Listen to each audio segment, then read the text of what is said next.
Hi everyone, it's Cindy. Welcome back to Tuesday 10 here at Studioloo. For those of you who are new here, Tuesday 10 is when I take 10 things from a big basket of papers that I keep, random things behind my desk, and we use them all up. We just keep making till we use them up. So what I have today this is a page from my Journal Together kit from last month. That is a kit that I do on Patreon. On the first of every month I release like a big digital kit to all my Patreons, all tiers. So we have all these owls and then this image here. This is actually from a digital that I created a long time ago of my kids, the little toadstool mushroom children. And these are two leftover originals that I should just use up. This is just a little paper sack, a page from a big vintage garden book. This is just a digital paper. Possibly, you know, I'm not going to guess whose digital this is. I can't recall. This is a black and white picture of the Pantages Theater from an old book. This is a Mary Engelbreit paper doll with a Halloween kind of theme. Super cute. This is from a book called something like Vancouver is a Garden or something, I think. Possibly from that book or possibly from an art instruction book. I don't know, but it has this beautiful flower. This is from a big children's book. It has a Mary Ann Hoberman poem on it. Oak leaf plate. Oak leaf plate, acorn cup, raindrop tea, drink it up. Sand for salt, mud for pie, twiggy chops, fine to fry. Sticks for bread, stones for meat, grass for greens, time to eat. But there's some nice naturey stuff on here. And then this is from a book as well, I think. And it's got a baby unicorn and this guy. So yeah, I like the baby unicorn. Okay, so what shall we start with? I think I'm going to start with maybe an owls project, because we have lots of those to deal with. So I need six pieces of something here. Get all these out of the way because they can be set aside while we're working. Yeah. So I'm just going to kind of tear these apart.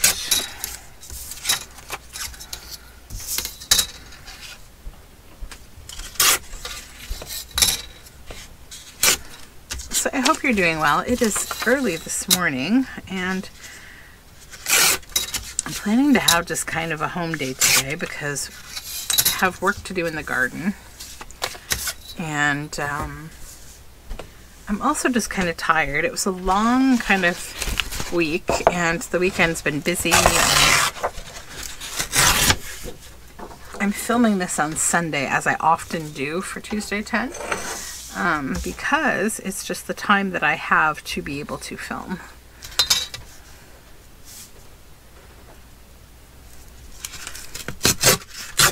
So I'm just going to rip this folder into pieces.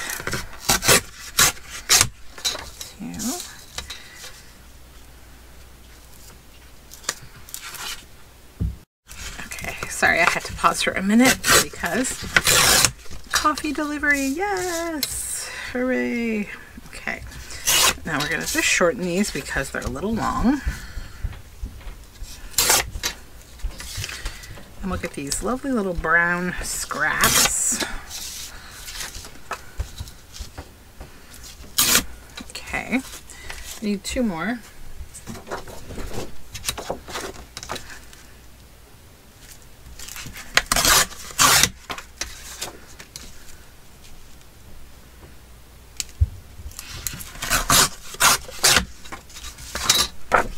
And I think my husband has to go to the hardware store to do some kind of a, he needs some kind of a part for the pool, and then I need to reorganize my daughter's bedroom with her, so I might try to do that today because it's overdue. 2, 4, 6. Okay.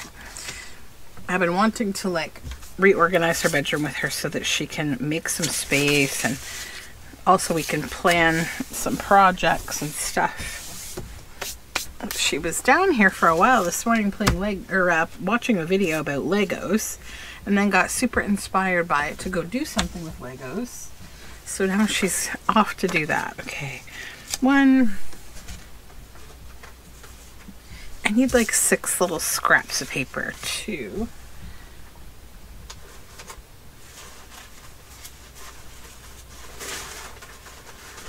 Just give me 1 second. I need to run for paper. Okay, sorry about that. Just had to grab a couple pieces of paper here from a mixed media book. These I might still use because these are like a sort of a thin watercolor paper, but we'll see. I probably don't need them though because I'll have 6. 1 and 2. You guys are probably like, what is she even doing? None of this makes any sense yet. It's okay. So what I want to do with these is I need my glue book first. And I think what I'll do first maybe is get my Distress Oxide. I'm just going to do a little border on the white paper.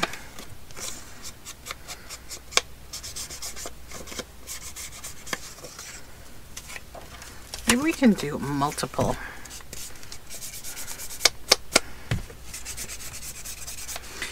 Somewhere there are ink purists who are like, that's cheating. How dare you?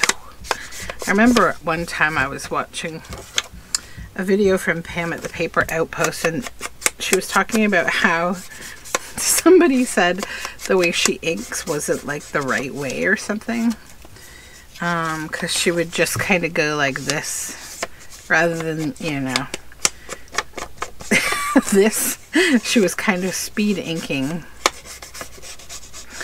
And I just had a giggle about it. I'm like, imagine caring so much about how someone does something like. It's very funny. Although I also do understand the whole, like, you know, you cringe watching how somebody does something, because there are definitely things like that for me. Can't think of them right now, but that's fine. We don't need to complain so early in the morning. Gotta get rid of this gnarly spine. I'm not gonna keep that one. It's all chunks and no good. Okay, so what I want to play with today are the tuesdayten granulating colors. Because they're fun. So let's just give them a spray with water. I'm going to do it right over my recycle bin though, because I don't have the desire to get everything on my desk wet at the moment. Let's get this little pan here, or this little, I like using little old teacups as my water source. I get a lot of joy out of just enjoying that nice old pretty like teacup plate saucer. Okay, let's get rid of this page in case it has glue. So what I want to do is just kind of start with the first color. We'll go into the Aurora Red. I'm just going to bring it over here for a second and kind of look at the color. And I just want to create like a little swatch. Now, these granulating watercolors, what makes them shine is how they act when they get flooded. They're very interesting paints. And they live in a very kind of purpley tone. I need to go a little more wide on this one. I don't want to have a ton of white. I just want some white. Then we'll go into the Aurora Orange at the bottom. Okay. So that's good. I'm going to let that sit over here and dry, and we'll move on to the next one. We'll just kind of keep going with these. We'll go into Aurora Violet, which is this nice, bright, beautiful violet. And I'm just going to take what's in the pan here, this random mixture.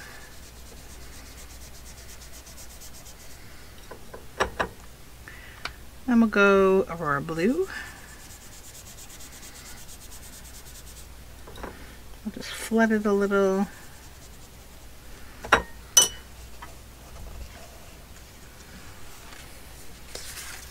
Oops, and on to the next one. I need a flat surface to put these on.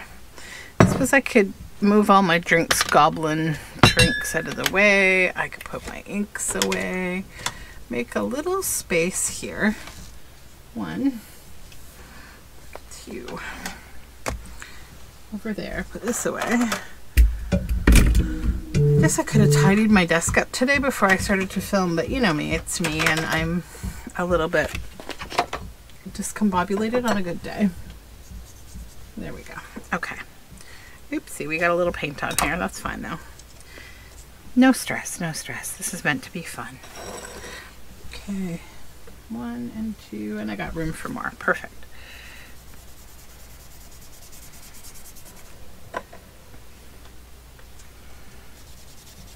So I'm planning to do a good amount of filming today, so I can hopefully get a few projects out of the way. Okay.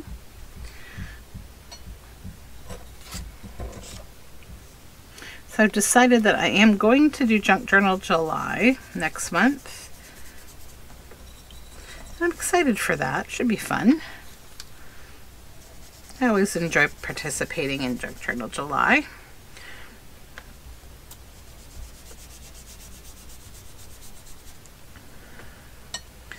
Okay, set this one aside. 2 more to go.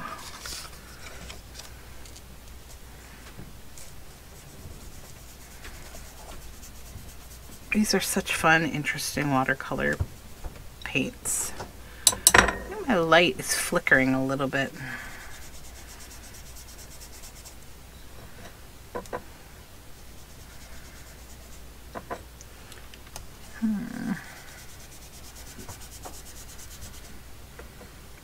Okay. You guys are going to enjoy seeing how these papers change as they sit and dry.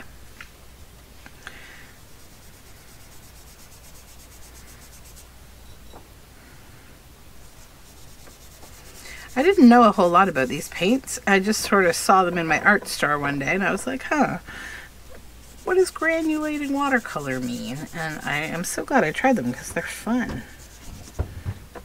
Very different. There's so many lovely paints out there nowadays that it's like, you can't have it all. Okay. I don't know if I can use this pigmentation maybe. I don't know. It's probably not all that strong, but I will try to make at least a painted paper with it. Because who doesn't like slightly purpley book page for collage? And the cool thing with this is, like, these colors change. They're interesting. Okay, so I will dump that into my bin over there and set this aside, out of the way. Pop these, yes, still wet. I'm just going to put them back and I'm going to just lay them flat and let them just hang out. I plan to use them a little bit more later for another project, so it's all good. So now what we need to do, while these are all doing their thing, over here I will fussy cut these owls. I'll show you how I do one and then I'll probably just pause for a second and finish cutting the rest up, and then we will get on with the project. I'll probably hit those watercolor pages here with the heat gun to just kind of hustle the drying time a little bit. The heating gun doesn't change how they dry really, as long as you don't use it immediately after you put the color down. They don't continue to change and change and change. Like I think you would get probably a little more texturing and details and stuff if you left it for, you know, an infinite amount of time till it was fully dry, you know, but I don't have time for that today. And so I'm just going to show you though. So here's what it looks like having sat doing its granulating for a little while. So I'm going to go ahead and dry them, fussy cut these, and then we'll come back and actually make these pieces of ephemera. Okay friends, so you remember how I put that little bit of paint on here on this page and said I'll use it as a scrap later? See how it granulates? It's so cool. So what I decided to do during the break is I also used up the remainder of like the wet paint on the palette to just, you know, dry up that palette before putting it away. And so I came up with all these papers because what I was originally thinking I'd like to do, so I was going to take one of these are now mostly dry, and put it on here, and then I would take an owl and add it there, and we'd have this cool sheet. But I think I actually would like it better to cover this brown, but keep the green, and cover the brown with that paper first. So let me just do that. The other thing I'm thinking about, I'm not sure if I like the white paper, where like just the plain white paper on the palette, but we'll see. Or on the this, why can't I think of the word? So the first thing I need to do here though is just trim the top of that so I get a clean line here to match up to this. So if you hear stomping, my kids are upstairs and having breakfast cartoon kind of time.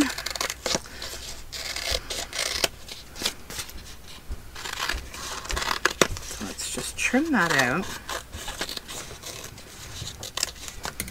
Get rid of these scraps. I don't think I need to keep, well, I'll keep, like, you know, I'm such a scrap machine, but these actually come in so handy, these kind of things. And I've also decided whenever I use this paint, I'm just going to dump it on my papers in my scrap bin, because look what it does. And it doesn't take a long time to dry. Okay, so how do I feel about this being left just white like that?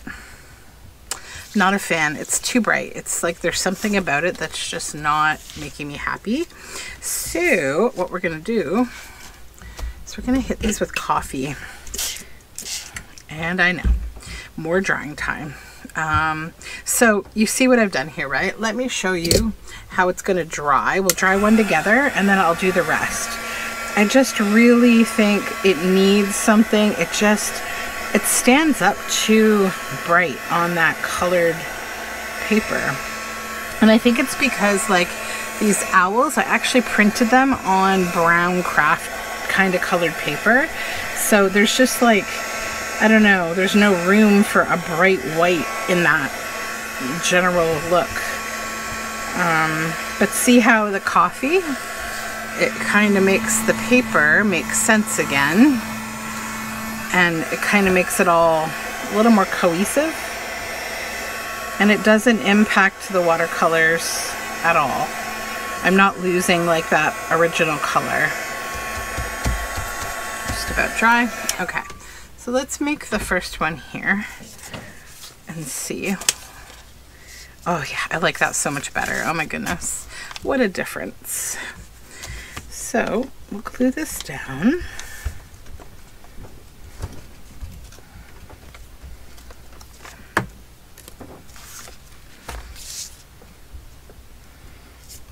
In the center there.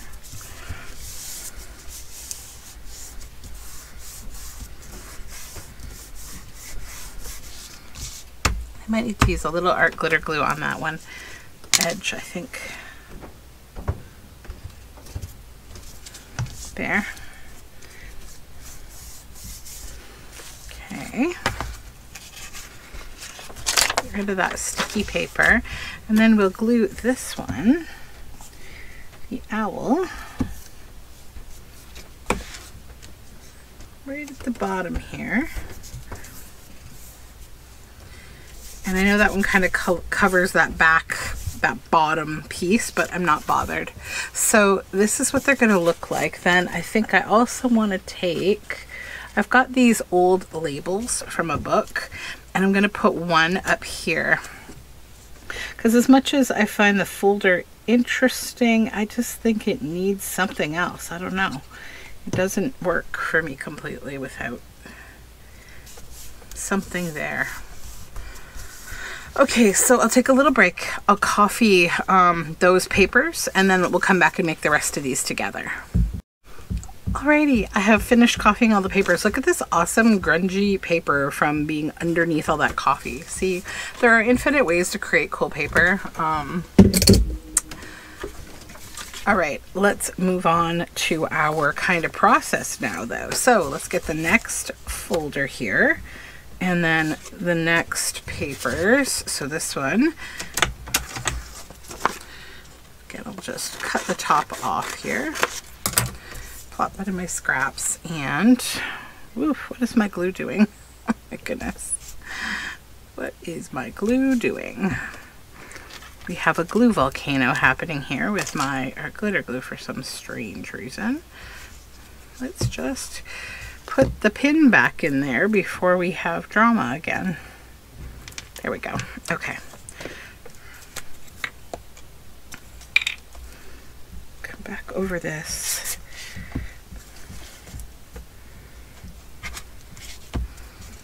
Okay, and again, just line that up neatly with the top.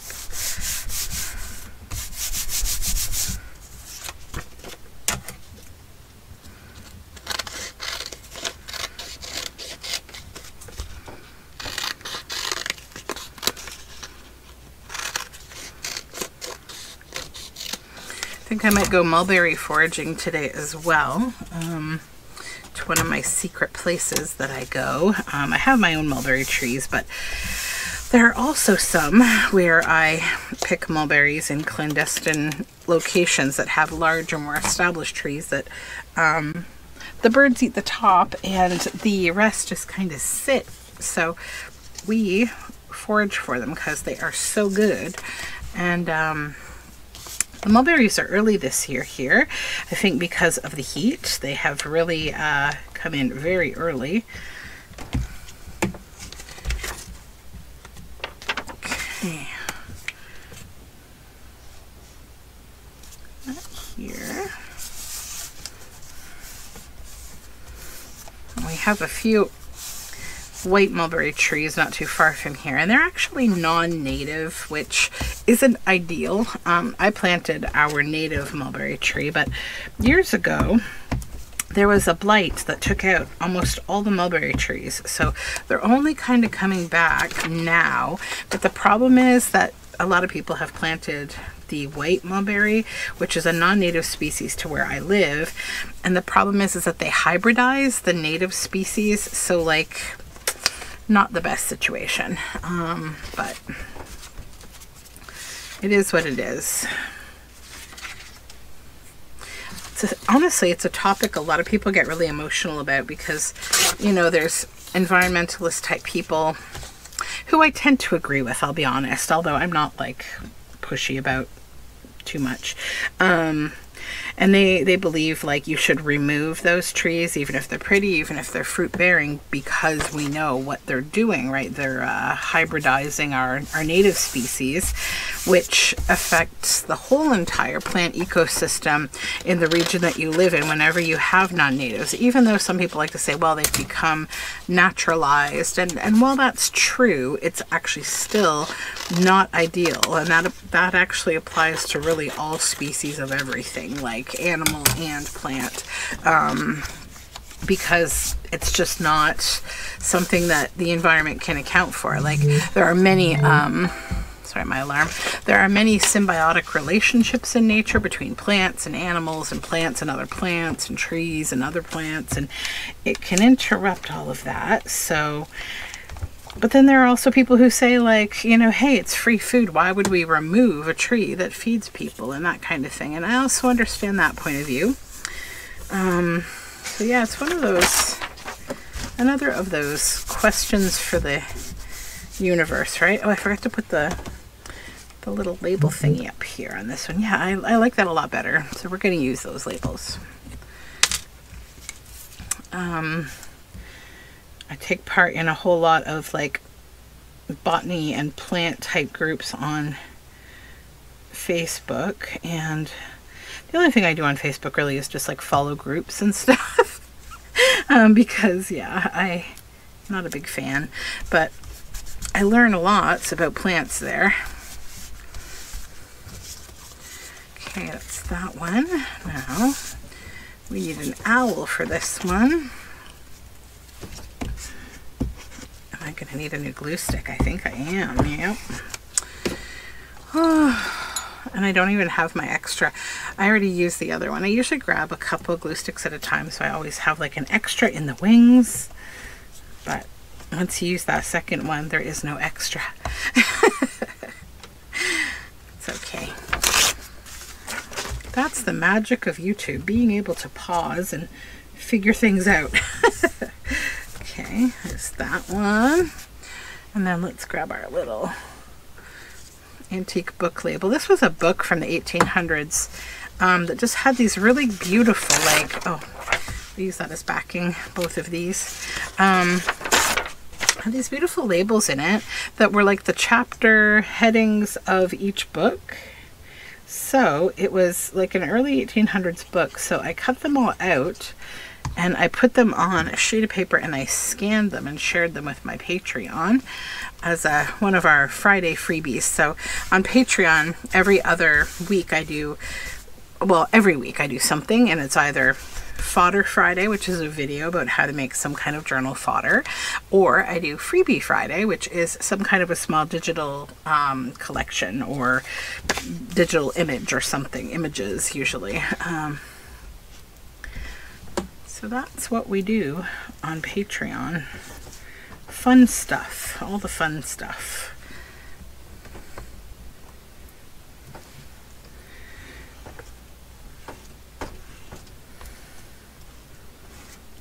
Okay. And it's also sort of a place where I go to chat a little more with people, because I feel like it's a little bit more of an intimate audience. Probably if you follow me on Patreon, you understand me a little bit. And yeah. Okay, let me get the next paper here.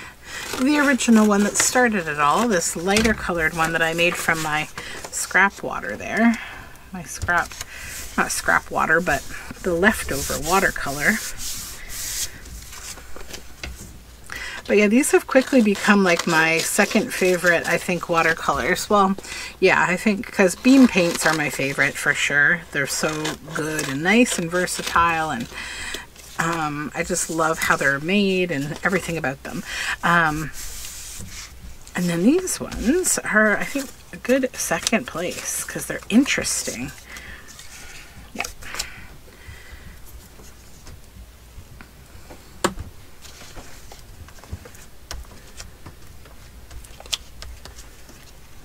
Okay. There is like something very satisfying about using glue stick glue in this way, spreading it on. I don't know. Oops. Smooch that on there. I have to make more of these papers. They're really nice.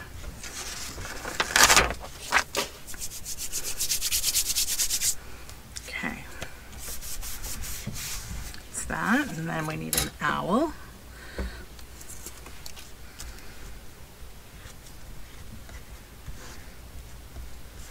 Goodness help me if all the projects that I do today take this long, because we are going to be here for a little while.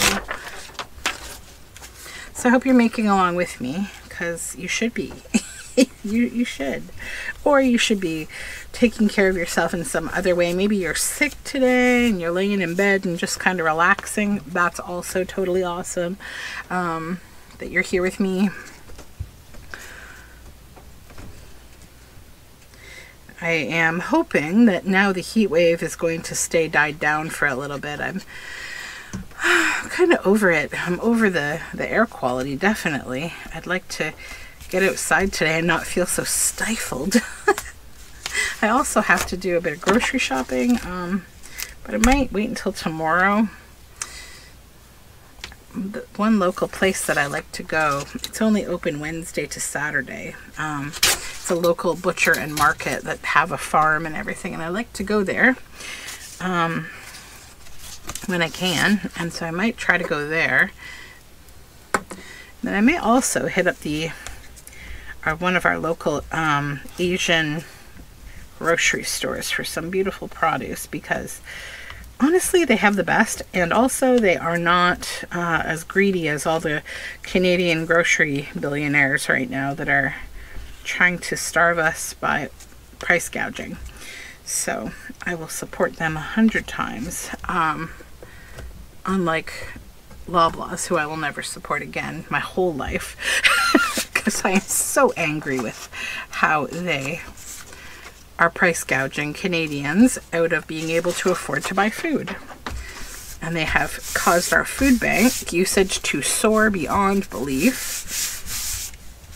And while our government has tried to, well, I shouldn't say our government, really it's the NDP who are not the governing power, unfortunately, in Ontario or Canada. They have tried to, they've got them in court to testify and things, but there hasn't been a whole lot done, you know. There's a lot of people, a lot of, I shouldn't even say people, it's really companies. I mean, they're run by evil people most of the time, but it's really corporations that just, they seem so untouchable these days, and I do not understand it.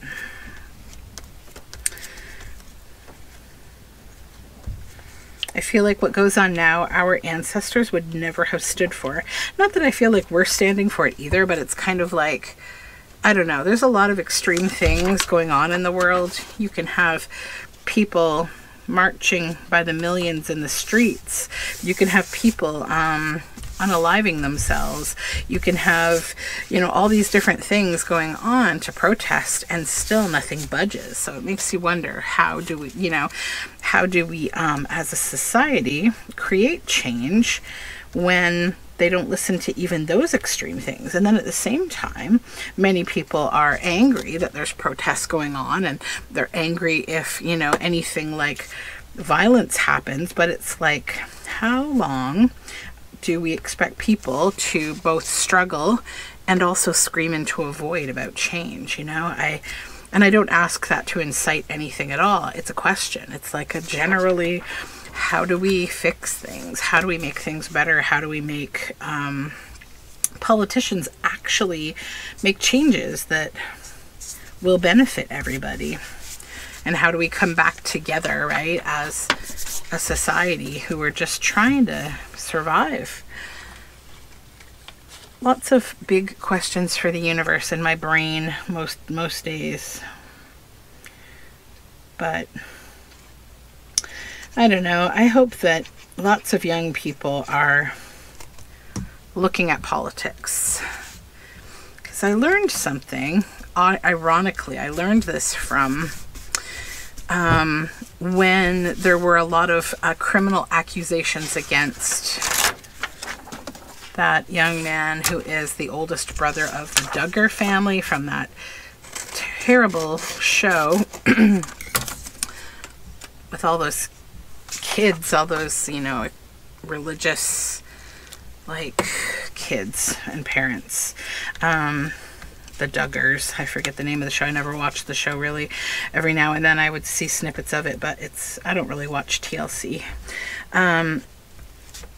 I learned about how a lot of these fanatical religious groups, they from a young age actually encourage their children to get politically engaged and involved. So, you know, if you wonder where all of these young evangelical type people come from, it's all part of their, you know, culture. It's part of their plan. They're all voters. They all get out and vote. They all, you know, because they have issues tied very closely to their own belief systems that they know that politics, like, is the defining thing on if they get their way. So these days it's hard because I feel like a lot of us are so tired of both of the kind of two primary sides of politics. Both of them aren't doing enough or doing the right things to make us happy, that we end up often just picking the lesser of two evils. And I think a lot of people, especially young people, are feeling much more revolutionary. They're feeling very sick and tired of the status quo, and, you know, they're talking about not voting. You know, they're talking about protest voting. And this is only my opinion, but I actually don't really think that that helps, because when you consider, if you think you're voting for the lesser of two evils, I say it's still worth voting. Absolutely, because take that lesser evil.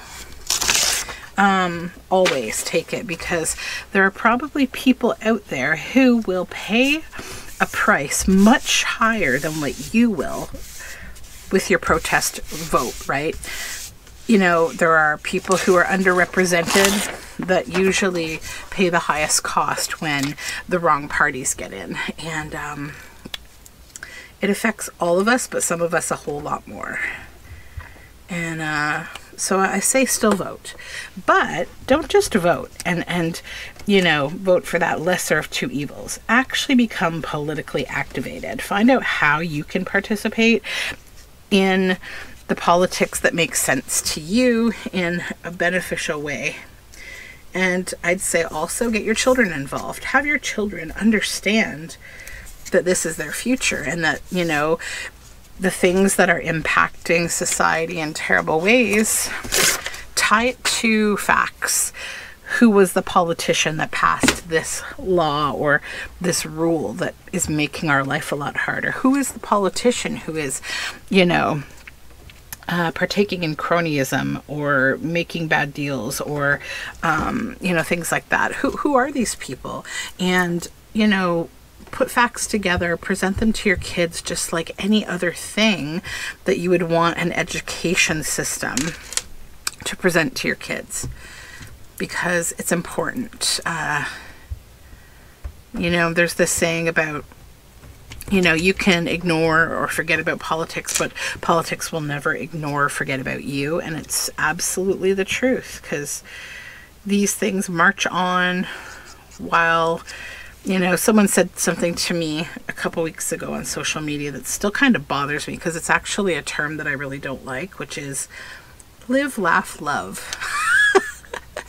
I know for some people who may be watching this, it's a term that you might like, you might enjoy.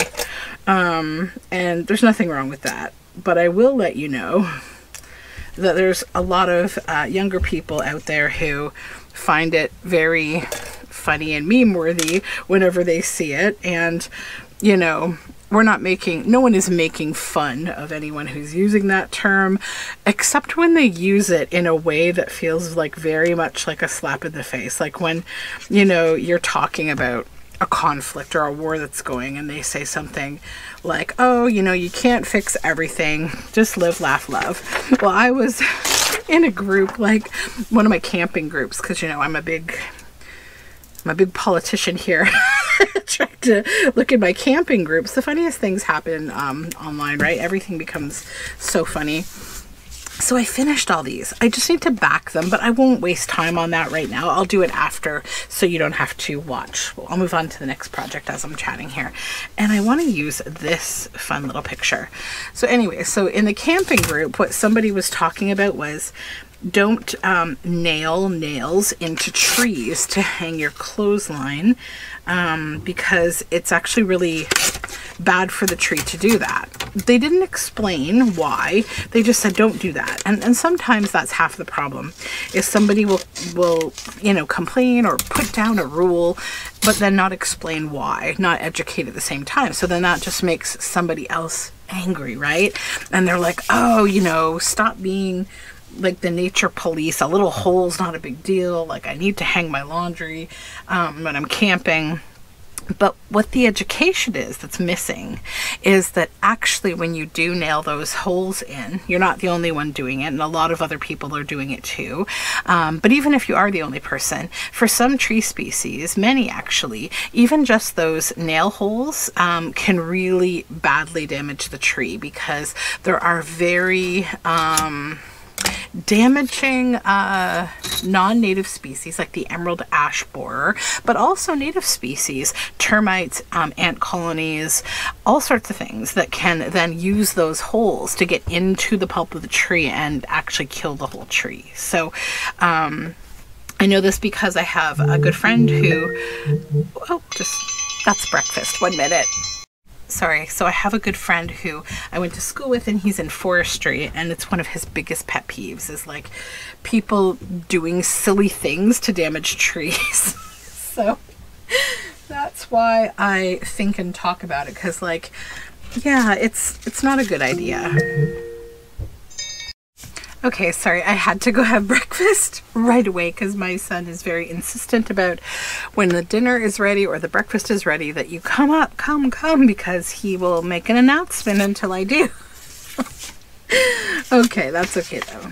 It is actually super cute. So I like this book's chapter called Odd Conversations. I'm just going to pull that off there.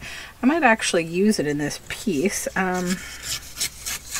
Let's just pull that off. Then I need another page. I'm actually going to just grab one that doesn't have that on there because I kind of want to keep all of those. Now this, I think what I want to do is like layer some scraps that I just grabbed underneath it and then lay that down and kind of decide how I want that to look. Do I want to make a tag or a pocket or a journal card? I feel like it will need something else on it, but let's just make like a background first. So let me just grab all those pages that say Odd Conversations. I'm going to keep all of those to the side. There's a lot of them actually. We'll have all sorts of odd conversations. So you know what? I think I actually need a new glue book. I'm going to go grab actually glue and a new glue book. Okay, let's get to it. My new glue book is actually from 1905 and it's from Sao Paulo. It's got some maps and things in it, so I'll have to pay attention as I go through using it and pull the nice things out. I could probably do that before I start gluing on it, but it's something I can do as I go, I think. So I'm just going to glue some scrap strips down here that kind of go with the color of the image.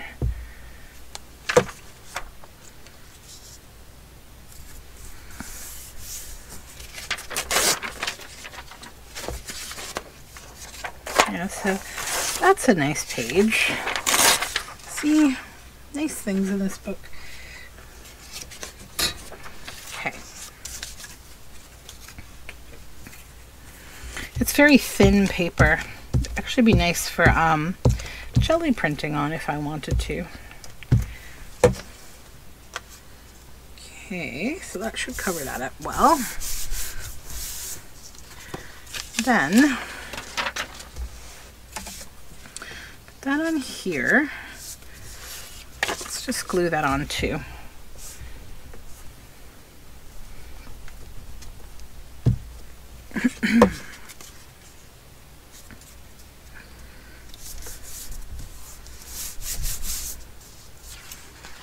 And maybe I will trim this down.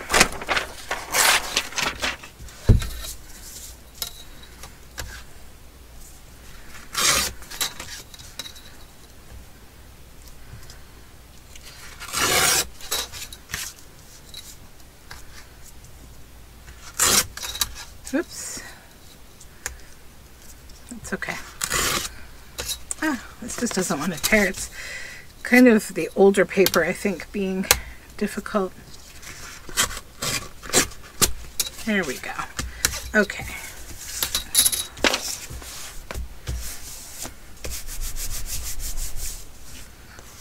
Now, this needs to get backed with something. And I'm thinking about this yellow paper I have. Right here. Fold it in half. This is that paper. I don't know if I've shared, I think I've shared it before. It's the paper where the pigment I used, this silver pigment, it did not adhere. So I can't use this paper. because the silver will move around and we don't want that. We don't want that on our hands. So let's just close it up. I think I will back it on here. And I'm going to, I think, stitch on it. But then I also want some other kind of like an embellishment. And I've got this fabric here. You see that starry fabric? I think I'm going to just stitch it across there like that. And that will be cute. And I could, if I wanted to, add odd conversations to it, but I don't think I will. I think I'm going to let this stay kind of generic. So I'll go and do my stitching and I'll be right back. All right, so this has been stitched around and across. And I'll just cut it out like that. That is really cute. I'm very happy with that cute little bit.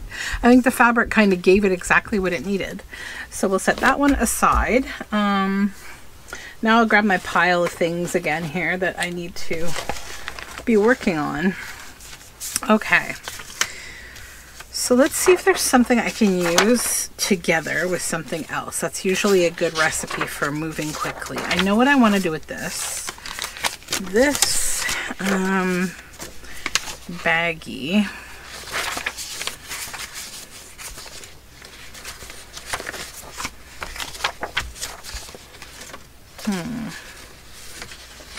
Okay, I have a couple ideas, I think.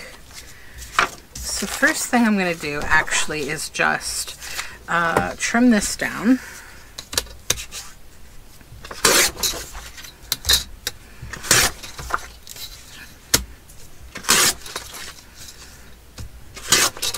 Get rid of all of excess. And I'll take these scraps out of here because we don't need them anymore.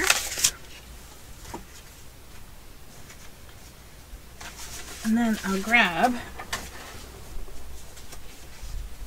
is that big enough? I think it should be, yeah. We're gonna back this on handmade paper.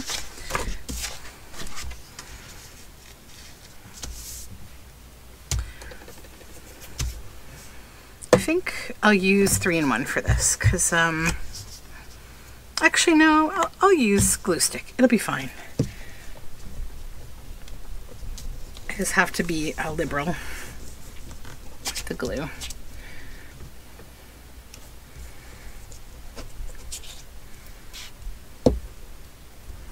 Okay, that's good. So then I'm going to back this on here. So if you hear thundering footsteps, my husband and my son are going out to do some stuff, and my son's just getting ready. So now I want to cut this out, leaving just a little bit of space around it.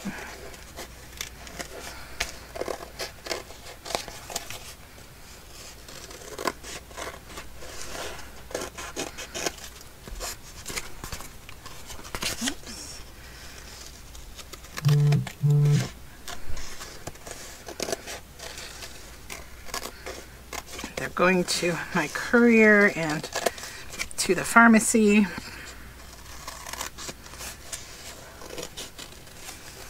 My daughter is staying home with me to continue building her Lego. She's building like a complicated Lego thing.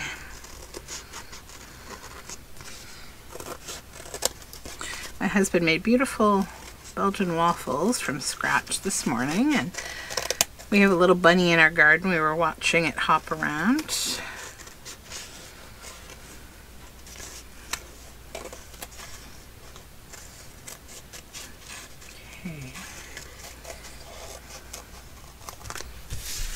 Get rid of those scraps. Now just flip this over and just kind of give it a nice press. Make sure the glue is fully adhered. Then I'm going to, on the back here, hopefully see if I can just get this to fold a little. I'm bending it sort of in toward the ruler first. And then I'll go to the other side on the same line.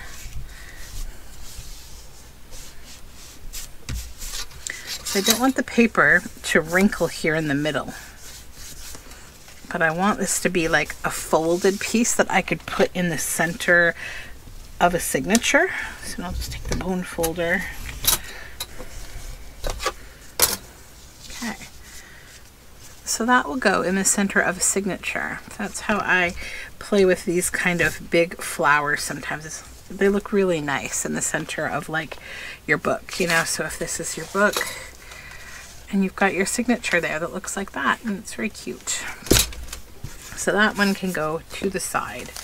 Now I need to decide. So this, I think what I'm going to do, I'm going to fussy cut this flower out.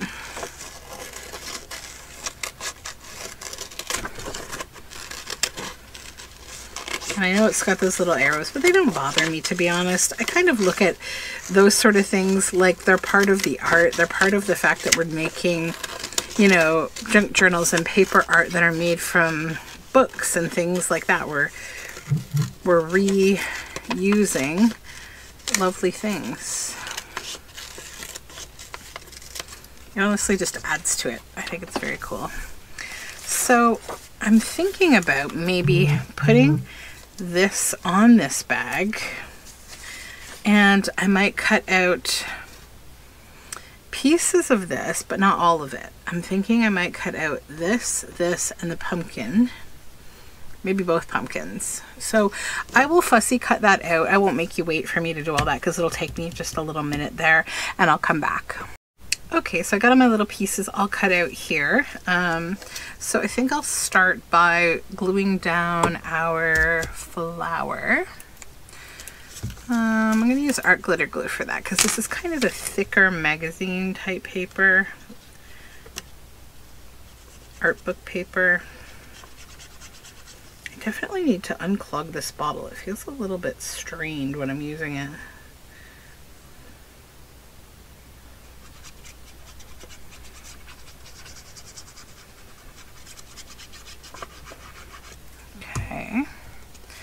Okay, there we go. So I don't know how long this video is going to be, but I have definitely gone through 2 batteries during it. So I don't know if it's because I left my battery on at some point. I wanted to experiment a little, just seeing if I can ink through this lace a bit, how that would work, if it would work. Sort of, kinda, nothing to write home about. Yeah, just some little bits here and there, kind of fun. You know, play with things, experiment, right? That's what it's all about. All right, so let's, we need to glue her outfit onto her. So we'll move the bag off here. I'm not going to worry about that map, but I am going to take these couple pages, I think, before I do anything else. I'll take this out because there's these interesting maps in here from this old book. So I'll just set those aside. And then we can continue on gluing. Glue stick.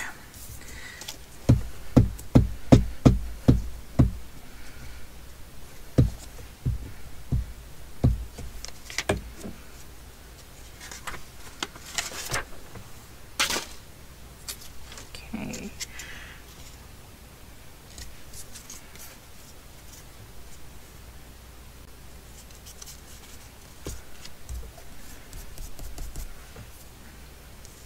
Then we will glue her entirely down onto the bag.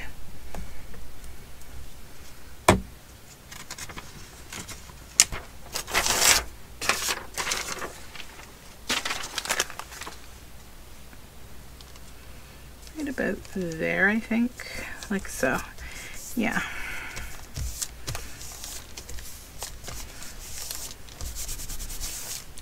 And then I've got these little, this little gourd.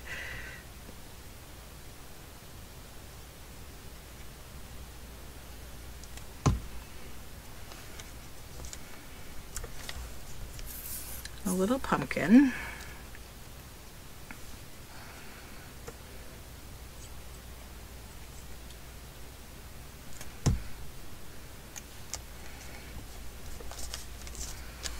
Okay, And then I think I will go around the flower with a bit of brown ink here to just tone it down a little. Nothing too dark though. I don't want it to get like brown.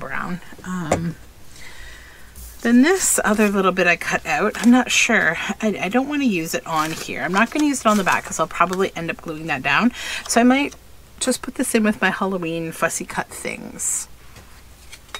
Just plunk it over here. And that'll be a cute little sack that you can glue down like that in like a Halloween themed journal, probably. Okay. It's time to move on. What I was thinking with this is using this and this together, and I can make these two fun little bits, I think. I might even use this with it as the background, actually. Let's do that. So 1 and 2 scraps.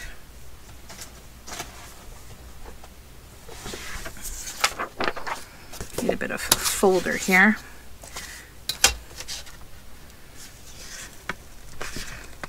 Oy, so strong. Hard to tear through two pieces of folder, but I did it.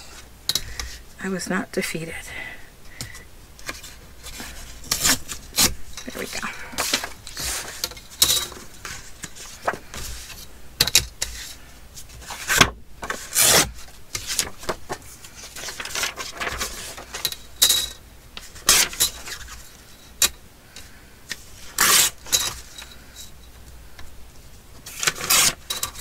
Ripping all the white bits off the edges.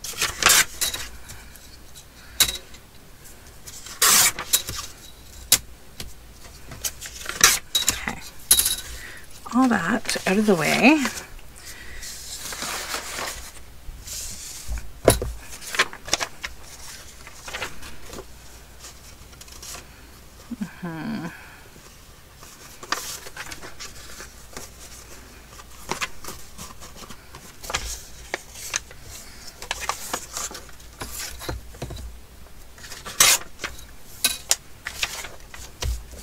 All right, so now let's glue this.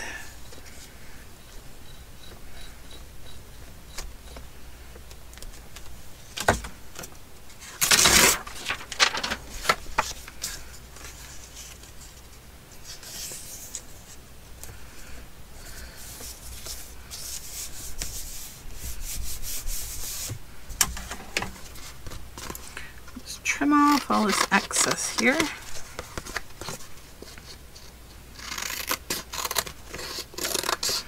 So next week is the last week of school for my daughter. I'm actually looking forward to it, mainly just to get to hang out with her and stuff, but also I won't have to make lunches in the morning, and that's awesome. It's I don't know, I'm feeling like I need a break from school too, because like getting up early and making lunches, ugh, no thanks. One thing I miss about homeschool for sure.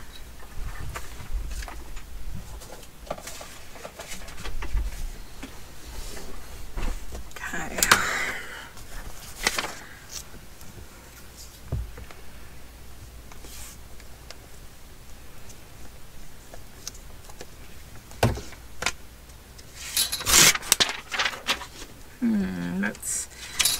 That's another pretty section of maps and things, so let's take that out. Oh, there's lots of them.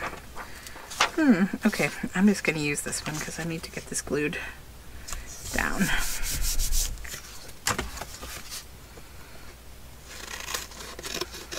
This is also the last of my like retained glue books that I kept from this big so like probably years ago now, I did a thrift haul video where I shared with everyone that I had like gone to an estate sale or an estate auction, and I got an entire like palette of old books that were used in a movie set.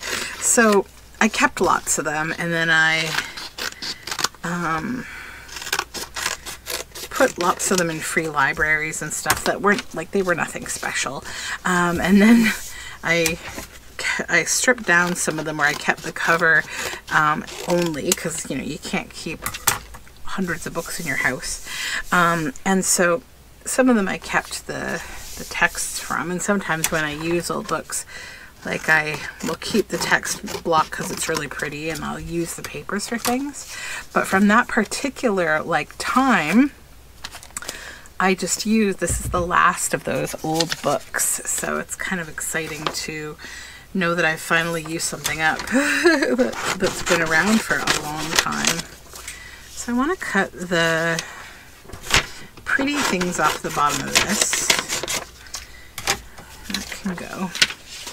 And I'm trying to decide if I want to use this in the background or make like a pocket on top with it. I'm thinking pocket would be probably nice. So yeah, that's what we'll do. We'll back this. I don't know if I can peel these off here. I might be able to. I glued them on here so that when I scanned them to make a digital, it would have a clean background. No, I don't think I can. I'm just gonna cut that there where I started messing with it. See, I don't think they'll peel. The glue is too strong. So we'll go around and we'll just fussy cut these. Why don't I fussy cut these and back this paper, and I'll come back. I'm kind of worried about how long this video is getting. Okay, we've got everything together. So these have been backed. I just cut this out of this piece here and just stuck it on the back there because I think it'll be just a nice little back kind of decoration. Sometimes I like to add little bits on the back of the pieces. Okay, so now you'll see I've backed these onto like old book page, some kind of book page. This one's been backed as well. And I'm gonna just glue that down as a pocket on that card. Oh, this bottle is so cantankerous today. I need to like clean it out and refill it. There we go. Okay. Glue down my pocket. Then I want to have these my little gnome kids here. I want them to just be kind of peeking out of there. These would be so cute in any kind of a woodland or gnome-y type journal. Could also go down here somewhere, but I want to have them peek out back here. And that'll get fully glued down, but then you've got this pocket, right? So that's there. Okay, so I'll set that to the side because I think all I need to do really is stitch on that one. Then this one, we're going to do the same kind of thing. I'll probably be able to trim her down too once I get this cut to size. Can I fit that? I kind of want to do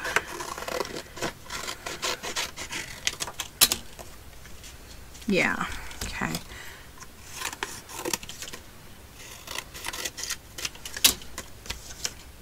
Do this first and then we'll sort the rest out here.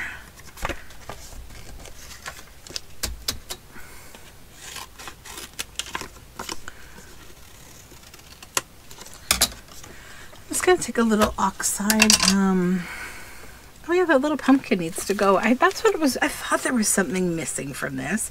I had this little pumpkin here that I wanted to put on this piece. I kept thinking, like, it feels like I'm missing a piece. Yeah. Put that right there. There we go. Okay, back to business here. Ink this a little.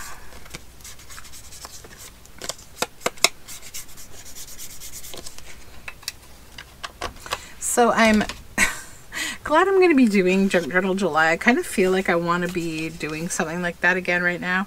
I was going to do the index card a day, but I just didn't. I had stuff to do. I did not have, oops. Actually, that's fine that way too. Yeah, I didn't have time for it, so that's okay. I want to have her like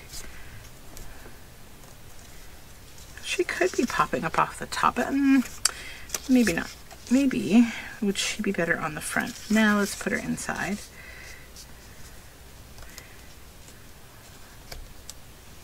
Okay, let's just cut that like that. And we can have her sort of like this. That'll be cute. Okay.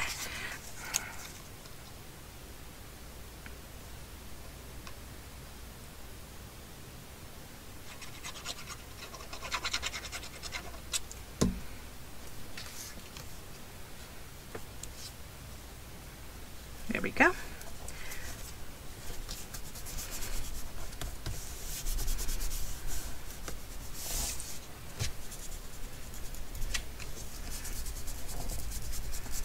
I just want to grunge this up a little.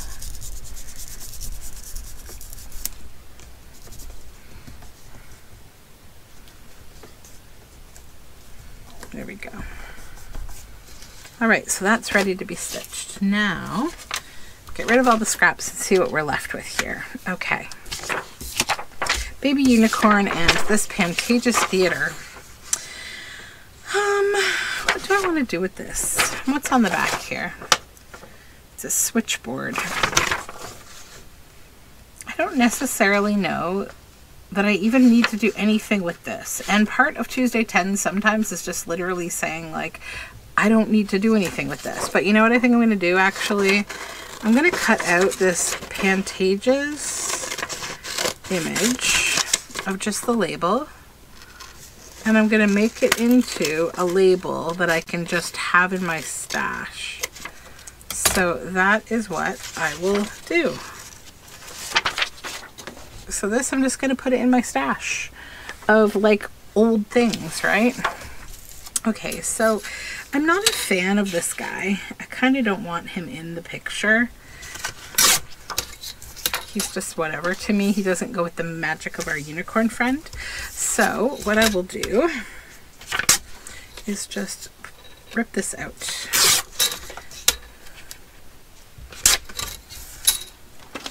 Then we will back it because it's a little thin. We want it to be a little bit thicker.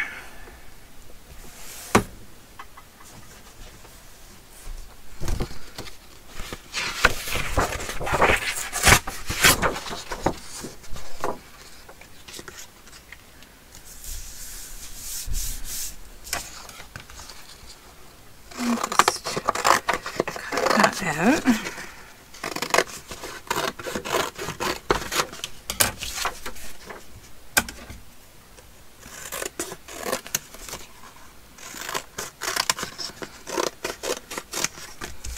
And then I'm just going to grab my gilding wax to kind of go over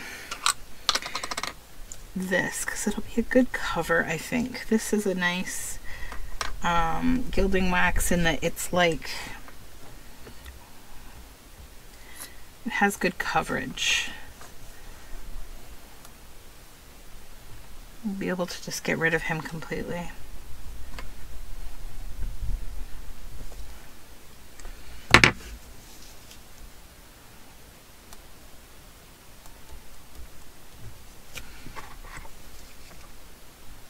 Okay.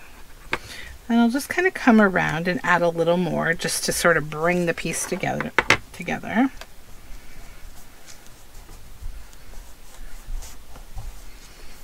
Give it a bit of a halo. All right.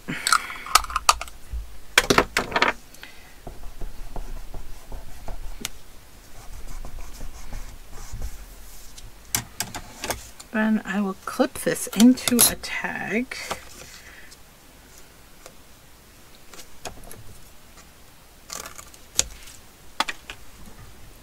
Maybe we'll add some of this lace that I grunged up earlier to the top of it.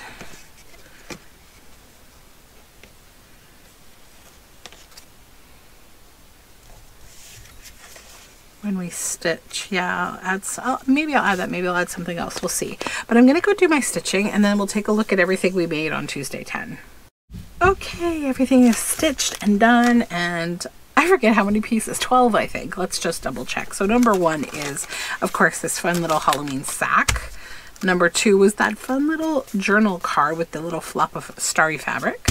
3 is our little mid-signature piece. 4 and 5 are those little tuck spot journal cards with my kiddos. 6 is this little baby unicorn tag. And then 7, 8, 9, 10, 11, and 12 are our set of owl tags that I backed with hand-dyed paper. I really love those. I have an idea now, I think, for another video that will come eventually. So thank you so much for joining me today for Tuesday 10. I hope you have a great day, and I'll talk to you soon. Bye for now.